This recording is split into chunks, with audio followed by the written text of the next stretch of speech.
नमस्कार दोस्तों, मैं सत्यम मिश्रा आप सभी का अपने YouTube चैनल टिची लर्नर्स में हार्दिक स्वागत और अभिनंदन करता हूं। दोस्तों आज सीटेट का एग्ज़ाम था और दोस्तों आपको बताने के लिए यहाँ पे आया हूँ कि आज के एनालिसिस से क्या पता चला कि किस टाइप का क्वेश्चन आपके एग्ज़ाम में ज़्यादा मात्रा में पूछा जा रहा है, कि कौन कौन से टॉपिक दोस्तों आप पढ़ेंगे तो जिन भाई बहनों या दोस्तों का कल एग्ज़ाम है दोस्तों उनके लिए बेनिफिट साबित होगा। ठीक है, चलिए दोस्तों बताते हैं कि आज किन किन टॉपिक पे क्वेश्चन पूछा गया था दोस्तों, और आपके लिए कौन कौन से टॉपिक दोस्तों ज़्यादा पढ़ना महत्वपूर्ण साबित हो सकता है। ठीक है, चलिए आप बताते हैं कि आज का एनालिसिस दोस्तों अभी पता चला कि बच्चों के माध्यम से कि आज दोस्तों जितने भी क्वेश्चन आपके आए थे, आपको बता दें कि सीडीपी में पियाजे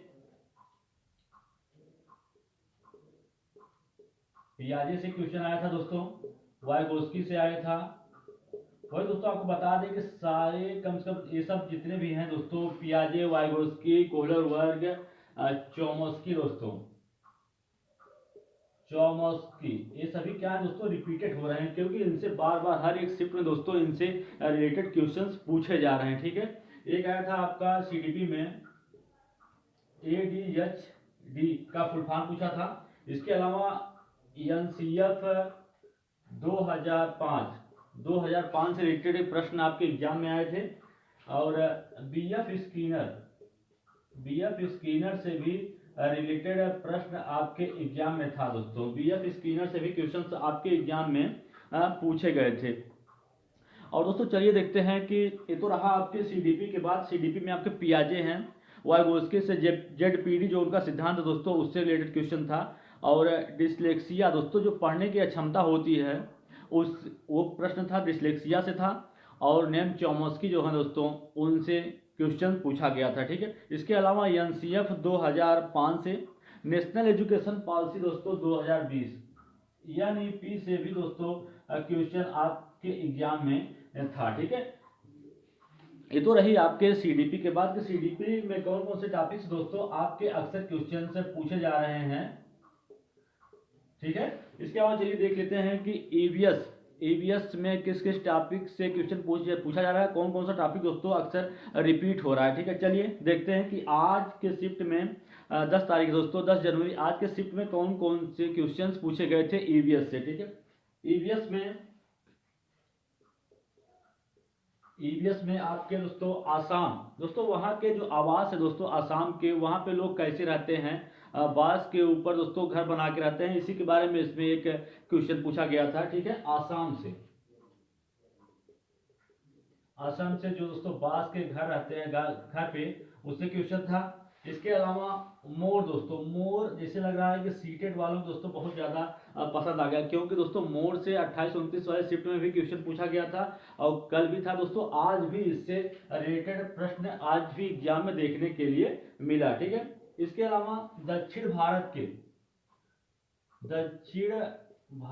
मेले दक्षिण भारत के मेले प्रश्न था। इसके अलावा नेशनल पार्क, राष्ट्रीय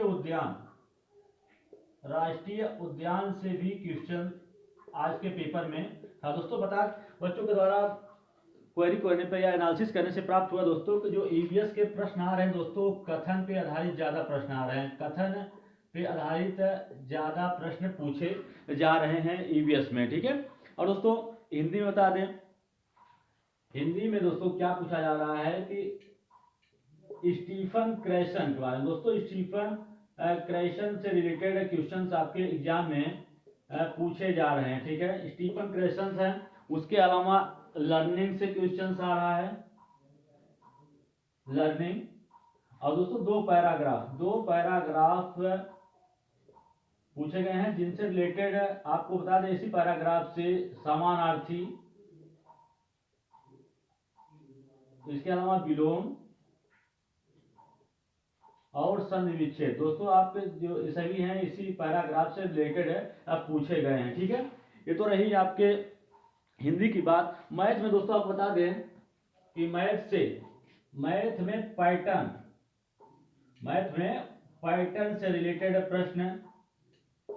इसके अलावा आपको बता दें मैथ में वेन हीले दोस्तों, जो वेन हीले थ्योरी है दोस्तों, उससे रिलेटेड भी प्रश्न आपके एग्जाम में देखने के लिए मिले हैं। ठीक है, इसके अलावा सिंप्लीफिकेशन, सिंप्लीफिकेशन से भी एक प्रश्न था दोस्तों आपके एग्जाम में, ठीक है। ये सही प्रश्न दोस्तों आपके एग्जाम में देखने के लिए मिल रहे हैं, ठीक है। इसके अलावा आपको बता दें कि ईवीएस में दोस्तों एक प्रश्न और है जो आपके ट्रेन से रिलेटेड, किससे, ट्रेन से रिलेटेड क्वेश्चंस पूछे जा रहे हैं, ठीक है, ट्रेन से। और इसके अलावा मैप, मैप से भी क्वेश्चंस देखने के लिए आज के एग्जाम में मिला है दोस्तों। तो ये रही दोस्तों ओवरऑल एनालिसिस की, कह सकते हैं कि पेपर जो है आसान आ रहा है दोस्तों। और उन सभी भाई बहनों के लिए तो ज़्यादा आसान है जिनकी तैयारी काफ़ी लंबे समय से थी, उनके लिए पेपर सिंपल है, ठीक है। जिन्होंने प्रीवियस ईयर सही से पढ़ा है उनके लिए प्रीवियस ईयर जो है बहुत ज़्यादा सहायक या कह सकते हैं कि हेल्पफुल साबित हो रहा है। लेकिन जो ये सोच रहे थे कि सिर्फ मात्र 2 दिन की पढ़ाई से हम सीटेट पास हो जाएंगे दोस्तों, उनके लिए पेपर आसान नहीं है, ठीक है, क्योंकि उनके लिए पेपर कठिन आ रहा है। क्योंकि दोस्तों जिनको कथन से रिलेटेड ज़्यादा क्वेश्चन पूछा जा रहा है, जो दोस्तों उसकी थ्योरी के बारे में सही से नहीं जान पाएंगे, वो इसका आंसर सही नहीं दे पाएंगे, ठीक है। तो दोस्तों थोड़ा कह सकते हैं कि जो आपका पेपर आ रहा है दोस्तों, मैथ जो आ रहा है वो कैलकुलेटिव ज़्यादा आ रहा है, ठीक है दोस्तों, ज़्यादा कैलकुलेशन है उस मैथ के पोर्शन में। और जो आपका ईवीएस है, ईवीएस दोस्तों कथन बेस है, ठीक है, थोड़ा पढ़ने में इसमें टाइम लग रहा है, ठीक है, टाइम टेकिंग कर सकते हैं इसको, टाइम ज़्यादा ले रहा है, ठीक है। तो मिला जुला के आप कर सकते हैं दोस्तों। तो पेपर जो है आपका न तो बहुत आसान आ रहा है न तो बहुत हार्ड आ रहा है, ठीक है दोस्तों, मिला जुला के पेपर आपका बन रहा है, ठीक है। जिनकी तैयारी काफ़ी दिनों से है दोस्तों वो अच्छा कर सकते हैं। और जो दोस्तों 2-1 दिन की पढ़ाई से सोच रहे हैं कि सीटेट क्वालिफाई हो जाएगा, तो उनके लिए दोस्तों दिक्कत है, ठीक है। इसी तरीके से अन्य वीडियो के साथ मैं फिर मिलूंगा दोस्तों, तब तक के लिए धन्यवाद, ठीक है।